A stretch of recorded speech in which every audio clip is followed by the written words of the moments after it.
Yogeshwar snake rescuer आम आसिक पहुँचीचु शालीजंगा पंचायत बालियापाड़ ग्राम ये सापरे 3 दिन है कूअरे सापटी पड़ी भाई काली मो सहित कथा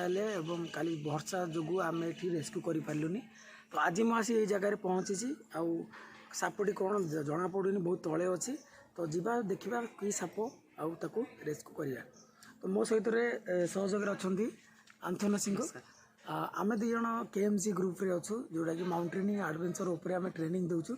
तो ये सोशल वर्क रे गोटे आमर मनोवृत्ति अच्छी जहाँद्वारा कि आम प्राणी मान बचाई चेष्टा करूँ तो सही प्रयास आज आम सेटअप लगेचु आबे आस भीतर को जी साप आसी सारा मुझे जनइबी कि साप आ केमती उद्धार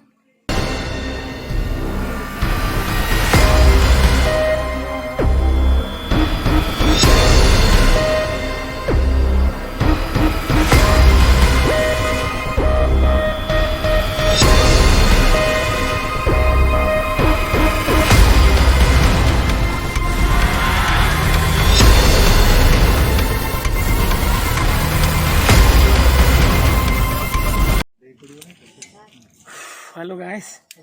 ऑलरेडी आम सापटी उद्धार करलु कोबरा स्नेक तो बहुत डीप रे थिला 3 दिन साप भीतर थिला पूरा अनकॉन्शियस हो जाता भल से चली पार नाला पानी रे तो ताको आम रेस्क्यू करनेलु आमको तलू जाकि ऊपर आसवाई भी बहुत कष्ट लगे तो देखिए सापटी को बाहर आनिक आपको देखा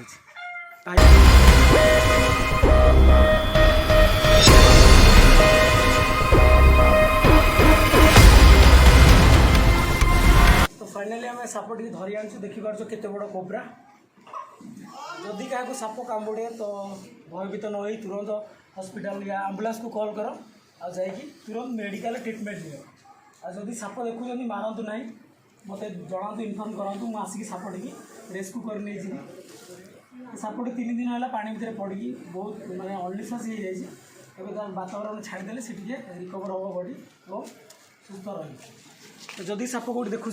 तो साप को मारतु ना मत इनफर्म करूँ कॉल करूँ मुझे आसिक सापटी को रेस्क्यू कर